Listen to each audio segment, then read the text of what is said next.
안녕하십니까, 농부놀이터입니다. 오늘은 나무 가지를, 굵은 가지가 있고 작은 가지가 있는데 그 가지를 전정하는 방법을 좀 알려드리고자 합니다. 나무가 나무가 이렇게 있다고 봐요. 잘 안 나오네. 아이고, 잘 안 나오네요. 잠깐만요.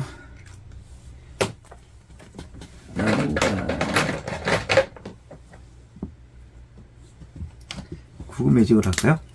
이렇게 나무가 이렇게 있다고 이렇게 쳐요. 가는 가지가 이렇게 있고, 이렇게 가다가 나무가 굵은 가지가 이렇게 쓸데없이 날 수도 있고 그래요. 굵은 가지도 있고 이렇게 있는데, 이 작은 가지는 어떻게 자르든 간에 살짝 이렇게, 우리가 항상 이렇게 끝을 자르잖아요. 필요 없을 때 이렇게 자르잖아요. 이렇게. 굵은 가지들은 자르는 방법이 있습니다. 우리가 꼭 생각해야 될 것이 뭐냐면은, 여기에는 칼라라 그래야 되나? 뭐 여러 가지 용어가 있는데, 우리는 여기 도톰하게 올라오는 요런 부분이 있어요, 나무에. 나중에 옹이가 될 부분인데, 요 도톰한 부분을 항상 생각해 주고 잘라야 된다는 거예요. 왜 그 얘기를 하냐면은, 나무 자르는 방법이 여러 가지가 있습니다. 그 중에, 요 도톰한 부분은 먼저 이렇게 잘라야 되는 부분에서 바로 이렇게 자르지 말고, 순서를 정한다면은,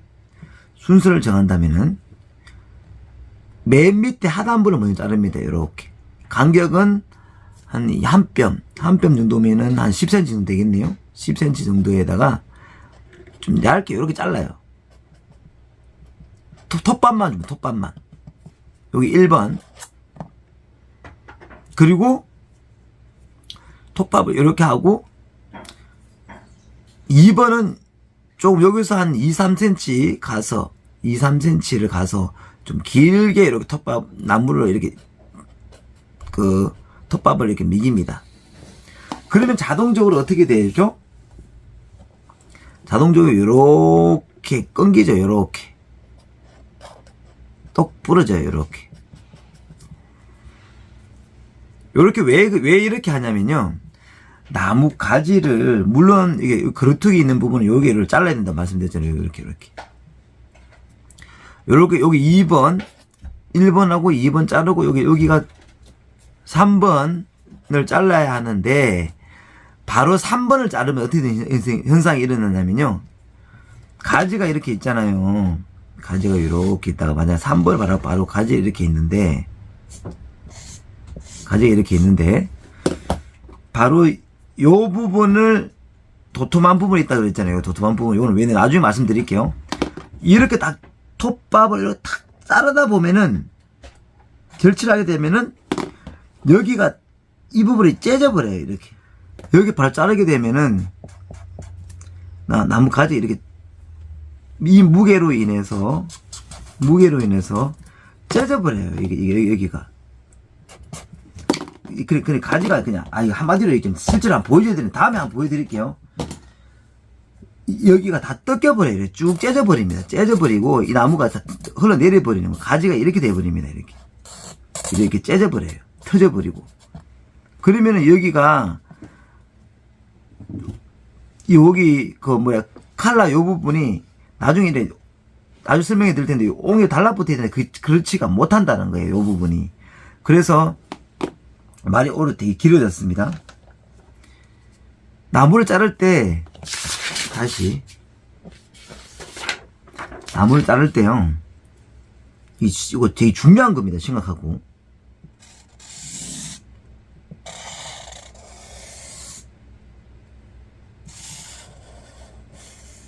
가지가 이렇게 있을 수도 있고, 가지가 이렇게 있을 수도 있어요.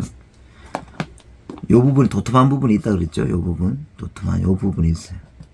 나중에 보면 이렇게 가지가 이렇게 옹이가 이렇게 쥐듯이 이렇게 도톰하게 돼 있어요. 이걸 우리가 집중해야 되는데, 이거는 칼라 또는 여러 가지 용어를 쓴다고 말씀드렸죠. 발로 이렇게 자르게 되면은 자르면 되긴 되지만은 터지 부른다고 나중에 이 무게 때문에. 그래서 굵은 가지를 자를 때는 1번 어디서 잘라야 된다 그랬어요. 10cm 정도 되는 데서 이렇게 톱밥을 이렇게 미깁니다. 이렇게 톱을 이렇게 톱밥 여기 1번 톱질을 하세요.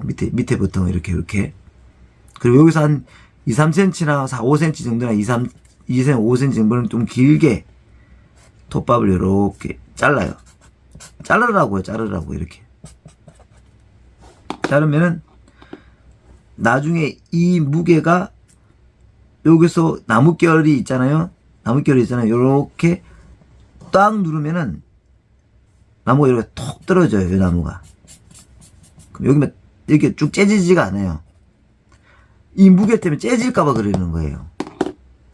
이해를 하셔야 됩니다. 여기 1번, 여기 1번, 여기 2번, 그 다음 어디라고요? 3번. 3번 자를 때 진짜 중요합니다. 3번 자를 때는. 이미 이 무게는 없어요. 무게는 없잖아요. 요 부분이 있죠. 요 부분이 있는데 3부분은 요 볼록한 여기 칼라라 그러는 요 부분. 요 부분을 이렇게 잘라야 돼요. 이렇게. 요 부분을 잘라야 돼요.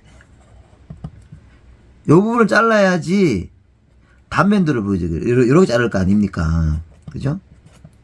요렇게 잘라야 돼요. 여기 3번. 여기 3번입니다. 이렇게 자르다 보면은 나중에 왜 이렇게 잘라야 되냐면은 요 도톰한 요 부분이 나무를 치료해 줍니다. 치료. 이렇게 올라탈 거예요. 6개월, 3개월 이래 되면 여기 나무가 여기 도톰한 부분이 이렇게 자연 치료가 됩니다. 이렇게. 물론 나무를 자르고 난 뒤에는 그루트기 이렇게 나오죠. 나무 그루트기 이렇게 생길 거 아닙니까? 통통한 부분에 나무 잘랐으면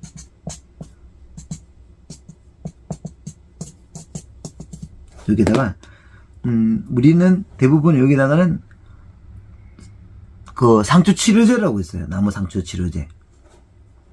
나무 상추 치료제를 이렇게 여기 물관하고 채관이 요게 이제 채관이잖아요. 물관 따지면 물관 껍질 부분에 요 부분에 꼭 향기 그 상처 치료제라고 있어요. 제품 이름 굳이 설명 안 해도 됩니다. 나무 상처 치료제를 여기다 발라줘요. 그리고는 또 그 갈라지지 말라고 전체적으로 바르는 또 약품도 있습니다. 네, 지난번에 항상 말씀드렸잖아요. 바다같이 바르는 거 있어요. 바다 같은 바르는 거. 이게 백분 같은 게 있습니다. 달라 그러면 다 줍니다. 전체를 바르는 게 있거든요. 요렇게 발라주셔도 되는데,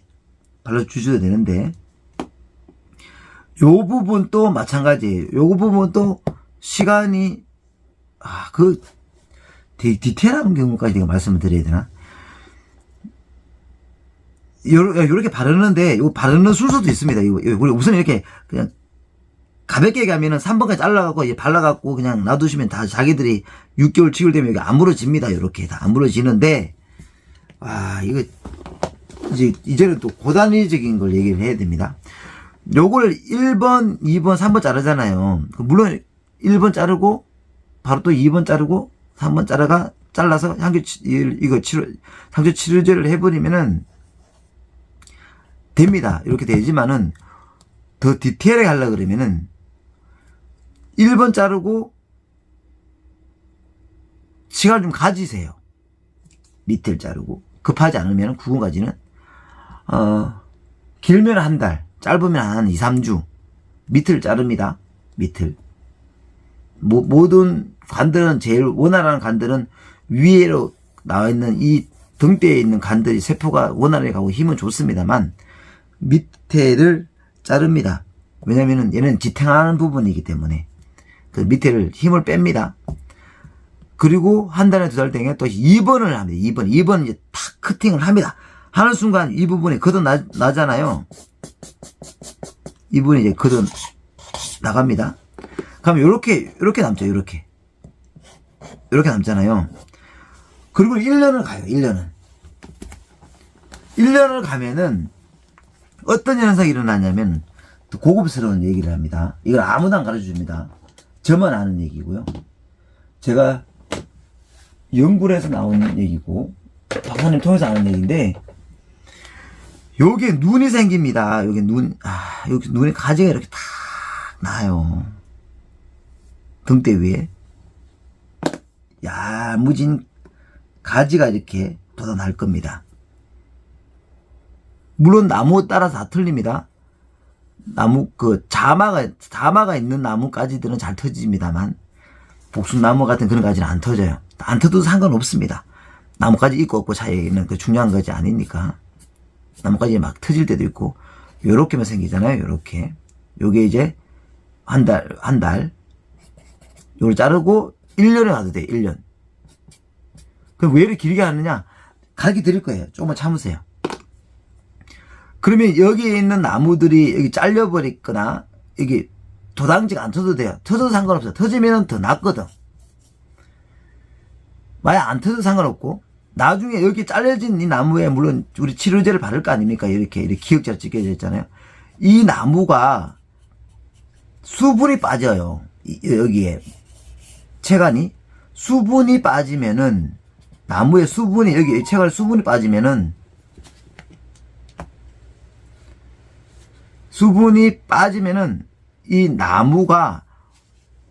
이 나무 안에 있는 체간이 목질화가 돼요.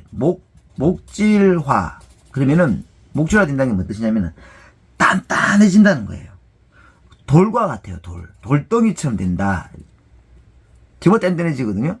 물론, 여기에 치료를 해야 됩니다. 치료 안 하면 여기 다 썩어버리니까, 나무좀이라든지, 하늘소 같은 그런 애벌레들하면은 나무가 푸석푸석해지지만은, 치료 잘했을 때 이 나무가 정말 단단한 나무가 됩니다. 그럼 안에 목질화가 되기 때문에 이 공간이, 이 나무 공간이 돌덩이 단단해집니다. 그럴 경우에 1년이 지나서 이 3번을 딱 자르면요, 정말 톱도 잘 안 들어갈 정도로 빡세게 잘라야 돼요. 그렇게 되는 순간에 이렇게 잘라졌을 거 아닙니까? 그러면은 요 끝부분만 바다를 아까 말씀드렸던 나무 상처 치료제 있죠. 요 것만 살짝, 아까 말씀드린 그 얘기예요. 요 것만 살짝 돌려드리면 돼요. 이렇게 발라주면 돼요. 이렇게 뺑 돌려갖고. 그러면은 여기는 목질화가 되어 있기 때문에 나무가 더 이상 썩지가 않아요. 그래서 시간 단계를 가져야 된다는 얘기, 요건 디테일하다는 얘기를 말씀드리잖아요. 그러면 이렇게 다 바르지 않습니까? 물론 바다를 여기다가 발라주셔도 됩니다. 그럼 나중에 시간이 지나면 어떻게 되냐면요, 이 나무가 아름다워집니다. 이 전체 나무가, 이 나무가 점점 목질화를 감춰서 상처를 치료해주면서 하나의 나무가 되는 거예요. 요게 최고의 하이 퀄리티 전지하는 방법입니다. 이거 인지하셨어요? 나중에 또 더 나은 전지도 말씀드릴 텐데, 이 굵은 나무 할 땐 이렇게 해야 된다는 걸 말씀을 드리는 겁니다. 이건 어디 실험에도 안 나옵니다. 명확히 알고 계셔야 되고, 이건 작은 가지를 어떻게 처리하는지를 말씀드리고 마무리 짓도록 할게요. 요즘 가지 전쟁을 많이 합니다. 또 가지 전쟁할 때 복숭 전지, 매실 전지, 감나무 전지 다 틀립니다. 기본 전지라는 걸 말씀드릴게요. 가지가 이렇게 있어요. 가지가 이렇게 똑같은 가지가 있는데 눈들이 이렇게 있습니다. 똑같이 그려야 되겠죠? 이렇게 똑같이 그릴 수가 없는데 하여간 비슷하다고 쳐요. 이렇게 가지가 이렇게 있습니다. 좀 굵은 가지라고 칩시다. 좀 이렇게 좀 굵은 가지, 좀 굵어야 돼. 가지가 너무 작으면은 느낌도 안 살고, 그러니까 좀 굵다고 생각하고 이렇게 합시다. 이렇게 가지가 있다고 치실 때 가지 전쟁을 어떻게 하냐면요, 요거 눈입니다. 잠깐만, 요거 꽃눈이에요. 요거 눈이라고. 눈이 왜 이래? 눈이 눈 같아야지 눈이지. 여기 이제 꽃눈 또는 잎눈입니다. 꽃눈 또는 잎눈이 이렇게 왔어요. 꽃눈 또는 잎눈이 이렇게 왔어요. 전지를 할 때는 이게 어떻게 전지하느냐 굉장히 중요합니다. 무식하게 자르면 안 됩니다. 전쟁할 때는요, 요 꽃눈에서 너무 바짝 자른 사람이 있어요. 이렇게 성격이 좀 못된 사람들인데요, 바짝 잘라요. 이렇게 이러더라면 어떤 현상이 나냐면은, 가을 전쟁은 어떻게 해요? 겨울이나, 겨울 잘 안 하죠. 겨울은 늦가을이나, 아니 뭐 여름 전쟁도 합니다만, 지금 여름 전쟁 하는 얘기가 아닙니다만, 가을에서 또는 초봄에 하잖아요. 초봄은 서리 피해라든지 냉해 피해가 아직까지 심합니다. 냉해 피해까지가. 이렇게 잘라버리면 어떻게 되죠? 당연히 여기가 파릇파릇한 수분이 있는데 이만큼 냉해 피해를 입을 거예요. 이만큼. 그럼 이 눈이 죽어버리죠. 그러면 제가 가지를 이렇게 키워서 이렇게 키우고 싶었는데 그 방향성이 잃어버리기 때문에 이 방향성도 안 맞죠. 그렇다고 좀 길게 잘랐어요. 이렇게 길게 잘랐을 경우는, 잘 길게 자르면 어떻게 할까? 그 길게 자르면 어떤 일이 벌어지냐면요, 여기도 또 냉해 서리 피해 입죠. 그러면 이만큼이 점점 썩어서 들어와요. 썩어버린다니까요. 시커멓게. 썩어버리면 여기다가 벌레가 끼고 여러가지 유해적인 세균이 들어가면 또다시 이 눈 또 장담을 못합니다. 그럼 어떻게 해야 되냐고요? 적절한 간격을 두고 자르셔야 합니다.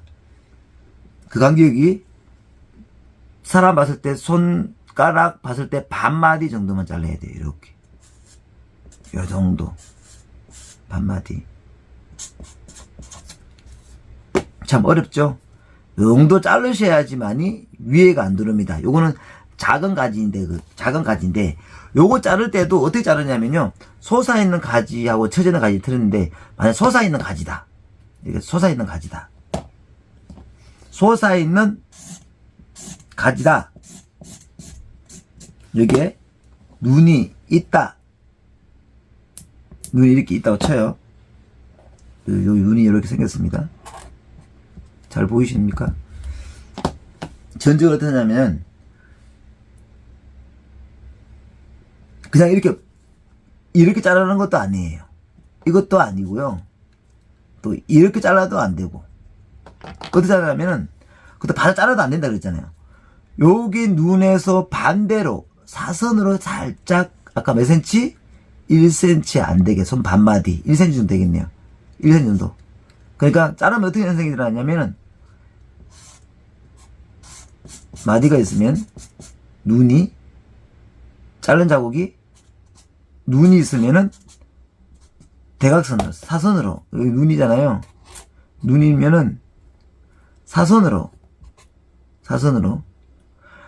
나중에 이거 실습을 한번 보여드릴게요. 이거 물론 제가 이론 수업을 하다 보니 이랬는데, 눈의 반대 방향으로 사선으로. 포도 전정할 때 더욱이 포도나 달에 뭐 이런 덩굴식물들은요, 꼭 이렇게 잘라야 됩니다. 눈의 반대 방향으로 사선으로 잘라야 돼.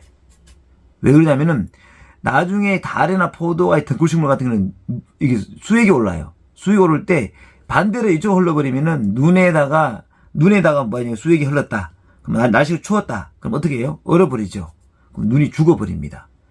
포도는 눈이 하나밖에 안 살려놓거든요. 또는 2개 살려놓은 사람도 있어요. 근데 대부분이 눈이 반대로 이렇게 눈 쪽으로 흘러버리면 얼어버려서 동해를 입습니다. 동해 피해가 심각해집니다. 그래서 눈의 반대 방향으로 잘라야 됩니다. 요 간격은 1cm 간격을 두고, 너무 길면은 썩어버리고, 너무 짧으면은 이 눈이 타들어가 버려서 죽어버린다. 적정한 가격에 눈에 대해서 사선으로 자르라는 얘기를 드리는 겁니다. 오늘 많은 얘기를 했습니다. 붉은 나무를 어떻게 정리하는지, 시기별로 단계별로 어떻게 정리하는지, 왜 하는지, 그리고 작은 가지 나무를 전지하는 방법과 또 그 방향과 방법에 대해서 말씀드렸습니다. 이제 곧 늦가을이 되고 미리 전쟁하시는 분들 계시는데 또 내년에 또 초봄 전쟁을 하셔야 되는데 굵은 가지를 전쟁 어떻게 하는지 또 작은 가지 전쟁을 어떻게 하는지에 대해서 알아봤습니다. 이론 수업을 했으니까 다음에는 실기 수업, 야외 수업 한번 할게요. 그때 정확하게 말씀드리도록 하겠습니다. 오늘도 좋은 하루 되십시오. 감사합니다.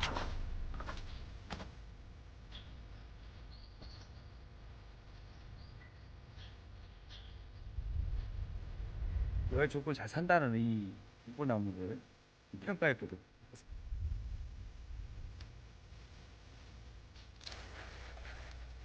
참 좋네.